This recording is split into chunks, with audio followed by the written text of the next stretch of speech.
शिवाजी महाराजांचा जन्म म्हणण्यापेक्षा ना आपण त्याला अवतार म्हणू.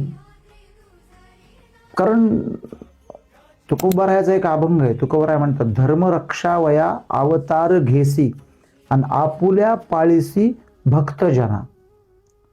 तर मला तर कधी कधी असं वाटतं की तुकोबारायांनी हा अभंग छत्रपती शिवाजी महाराजांकडे पाहून लिहिला का काय काय. कारण धर्माचं रक्षण करण्यासाठी सुद्धा जसा देव संताच्या रूपाने अवतरित होतो, म्हणून देव आणावे लागतात. वैशिष्ट्य काय आहे, देवाला बोलवावं लागतं. संत येत असतात आणि माणूस बळच येत असतो. तसं शिवाजी महाराज बळच नाही आले. शिवाजी महाराजांना देवासारखं बोलवावं नाही लागलं. शिवाजी महाराज अवतरित झाले.